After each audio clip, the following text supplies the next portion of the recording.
Nakakapagod na. Dumating na sa point na puro negative na. Hindi na maganda yung mga nangyayari. Andyan na yung mga problema, yung sinusubok na kayo ng mapaglarong tadhana at mundo. Pero siya pa rin ang mahal mo. Siya pa rin yung pinipili mo. Kasi kung mahal mo talaga ang isang tao, kahit anong sitwasyon pa yan, kakayanin mo. Yung nagstay ka pa din, kahit nawawala na yung kilig at saya. Kahit nahihirapan ka na. Hindi ka bibitaw dahil hanap ka pa rin ng rason para ipaglaban siya.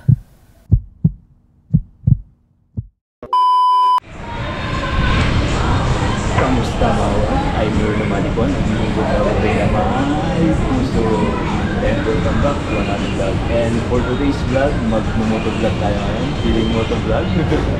Siyempre, kasama natin yung ang yung gwapong rider, tiktoker, barista ng Elyu. Ayun. So, ngayon, pupunta tayo ng Tangadan. Pero, dadan muna tayo ng San Juan. Nagsabaran. At hanapin natin yung kasama manghilot. Papaano natin itong left-hander natin. And now, for the first stop, dito kami sa Binnornutan. Breakfast muna. Yo. Sa Jollibee bida ang saya. So after nito, dan kami ng San Juan at konting photo op sa may surfboard nila doon. And then diretso na kami ng nagsabaran. So kain muna kami and update namin kayo later. So keep on watching guys. Eat. Ayaw na.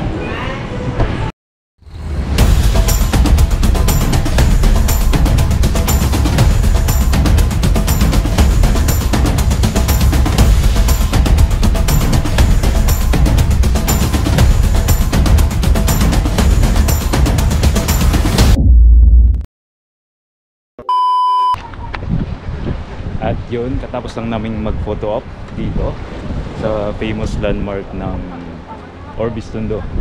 Next stop sa... Saan tayo saan? Manghilot.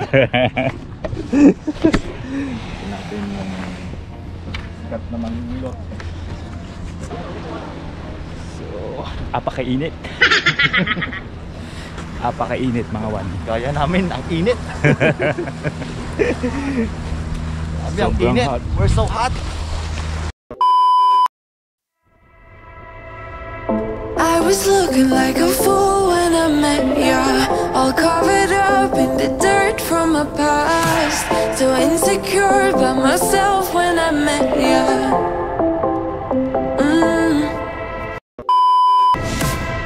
Won't you give me any warning?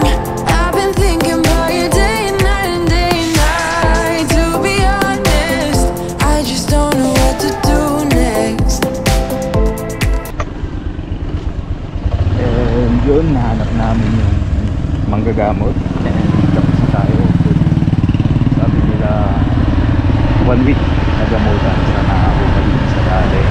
And then, hanggang 2 months, pwede na tayo mag-water. So, next up, Tangadan po. I know it isn't logical. That's something that you do to me. San Gabriel. Kilala noon bilang Sitio Baka-Burnotan na hango sa isang katutubong laro na kung tawagin ay Binnornutan or Tug of War. Kinalaunan, ang San Gabriel ay pinangalan kay Saint Gabriel pagkatapos tanggapin ng mga naninirahan dito ang Christianity. Isa sa landlocked town sa province, San Gabriel can be reached by taking the provincial roads from Baka-Burnotan and San Juan, or minor roads mula Santol at Bagulin. Visitors can enjoy the highland vegetable plantations, take a thrilling hike or mountain bike sa mga challenging terrains nito, o kaya naman, take a dip at its famous falls. Ang pinakasikat, ang Tangadan Falls. Hailed as having the cleanest inland body of water in La Union, samahan nyo akong mapagod, mamangha in this wonder of nature. Yun ang pupuntahan natin ngayon with another adventure vlog kasama ang bartender tiktokers ng Elyu. I'm Nomadic Juan, and this is Tangadan Falls.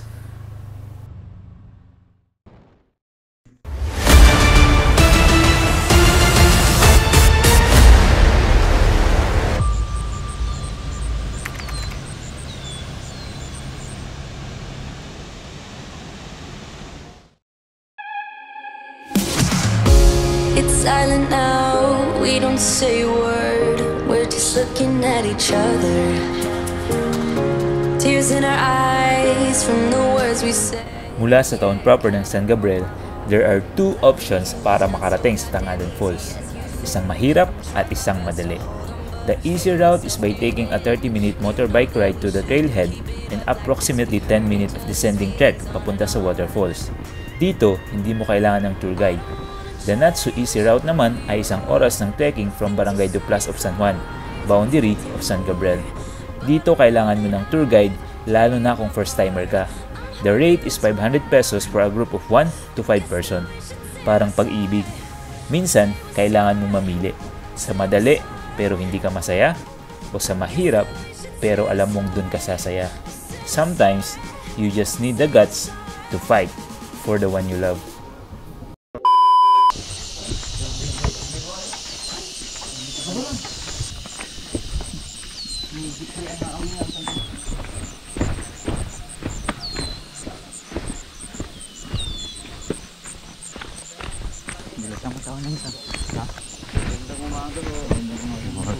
Ganito rin po kayo mamaya.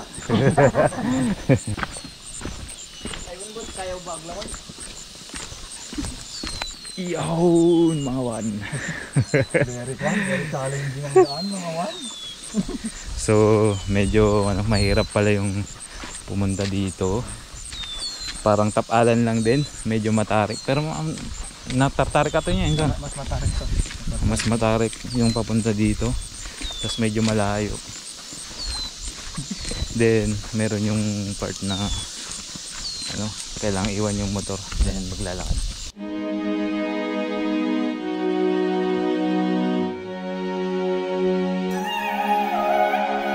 I got this feeling like it's starting now, starting now. I feel adventurous with you. And there is nothing that can hold us back, hold us back. We can do what we wanna do. Cause we got all the time in the world. Challenging mga wan yung pababa. Kaya pa mga wan. Insan, kaya pa? Kaya pa. Kaya pa? Ano ba yan? Sige mang ilot. Nagpailot ta sa?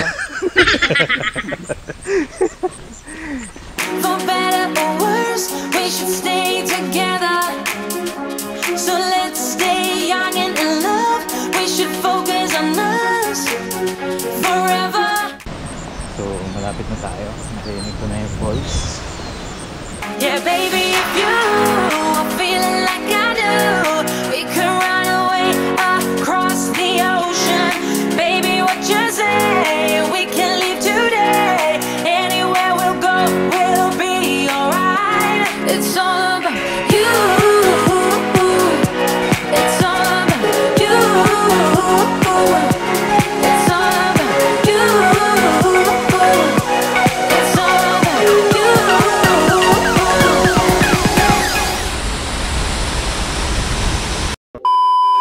As in mga wan, andito na tayo sa may Tangadan Falls. And yeah, that's the falls behind me. Yeah, baby, if you are feeling like I do, we could run away across the ocean. Tangadan Falls is actually a two-tier cascade. At ang pinakamataas na level nito is where thrill seekers go to. Ang 20 feet gigantic rock formation nito ay perfect for cliff jumping, since ang level na to ang may pinakamalalim at may pinakamalawak na parte ng tubig. Pwede ka ring mag-rent ng life vest for 50 pesos kung gusto mo to safely try cliff jumping. Pero paalala mga wan, wag kang basta tatalon. Baka mahulog ka sa maling tao. So ayun mga wan, medyo mahirap lang yung pagpunta dito kasi medyo matirik yung daanan, paket pababa. And kailangan mo ng tour guide. Definitely, pag mag-isa mo lang, siguradong mawawala ka. So, need mo talaga ng tour guide. And the tour guide costs around 500 pesos, sabi nila. Kahit gaano karaming tao yun, isang tour guide is 500 pesos yung protocol nila. So, merong part na matarik talaga yung motor. So, kailangan kong lumipat dun sa tour guide kasi nag-aalala kami ng business ko baka mapano kami. and then afterwards need mong bumaba and then mag-hike. At yun, stairs na naman na pababa. So hindi ko alam yung pag-akyat namin kasi pagbaba pa lang nakakapagod na, sobrang nanginginig yung paa namin. And hindi na ako masyado nakapag-vlog kanina kasi medyo matarik yung daan and baka mahulog ako habang nag-vlog, so hindi muna ako nag-vlog. Worth it naman. Ito yung view.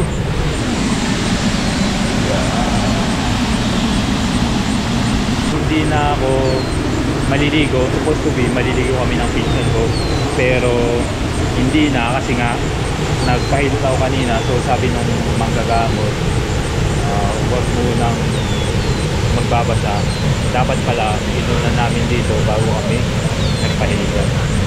So enjoy muna natin yung view and update ko kayo.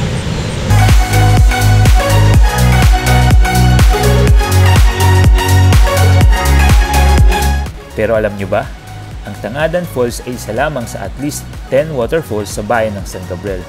At sa tingin ko, hindi sapat ang buong araw para mapuntahan lahat. Kaya kung ako sa inyo, mamili kayo kung saan kayo pupunta. Tulad ng pagpili nyo sa taong mahal nyo. Piliin nyo hanggang dulo. Panindigan nyo. Mahirap man sa umpisa, pero alam mo darating din ng panahon, it will be worth it at magpapasalamat ka na lang na hindi ka sumuko. Ayun, so just an update. Nagsako na kami mag-picture. I know it's a little bit too much for sure. So cold, but we're always coming back for more. Egos in this wicked game, it's all for sure. Oh, I've got you. Water break na pa dito, San? Ha? Water break. Water break. No, kapat. Yo. Madilat technique dito ay mapalig.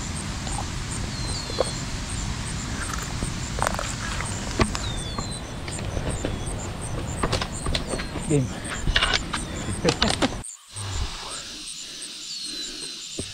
Nomadic pa nyo, pagod na.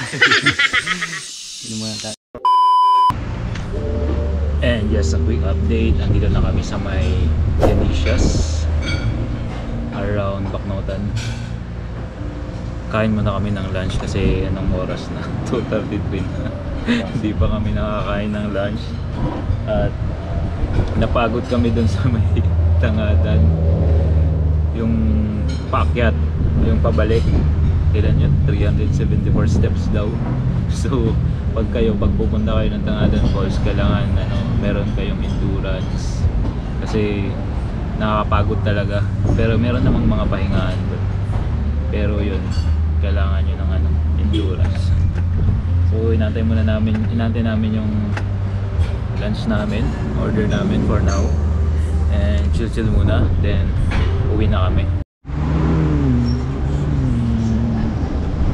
So busog na busog kami, and maya pauwi na rin.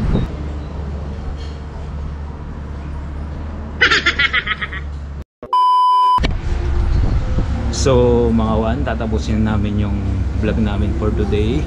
So recap ng vlog natin, nagpunta kami ng San Juan for a little photo op, and then nagpunta kami ng Nagsabaran para sa ipahilot yung left shoulder ko. Hopefully gumaling siya, and then nagpunta kami ng Tangadan Falls kung saan napagod kami dun. Grabe yung daan. Literal na pagod talaga. Literal na pagod. Saka yung daanan dun, grabe. Hindi biro. Saka kailangan nyo talaga ng tour guide pag pupunta kayo ng Tangadan Falls kasi mawawala kayo. And then yun nga, nakapagod, akyat baba. So yun, tapos lang namin mag-lunch and pauwi na kami ng Sulipan. So tatapusin na namin yung vlog ko. Sa mga hindi pa nakaka-subscribe sa channel ko, I'm your Nomadic Juan, ang inyong travel bay na may puso. And don't forget to subscribe and hit the notification bell para naman updated kayo sa mga future vlogs ko. And ang masasabi mo Insan? May kilaang buhay.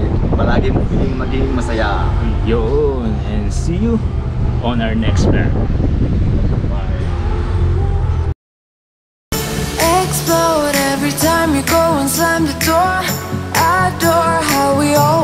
up on the floor. We know how to push the buttons to the core. I've got you.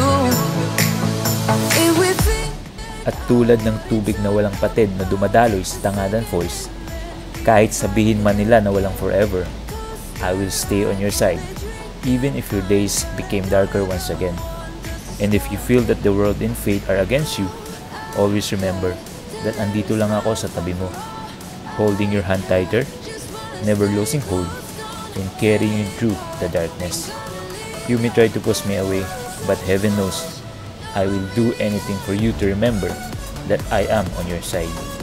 Patuloy pa rin ako magstay kahit na hindi ko na-feel yung kilig, yung saya, kahit puro away na, kahit hindi na tayo magkaintindihan. Kasi hindi lang kilig ang habol ko sa'yo.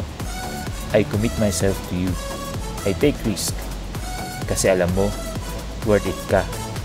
No matter what happens, mas pipiliin ko pa rin magstay sa tabi mo kahit gaano kahirap ang sitwasyon na meron tayo. Ang hiling ko lang sa Diyos, sana you feel the same way too.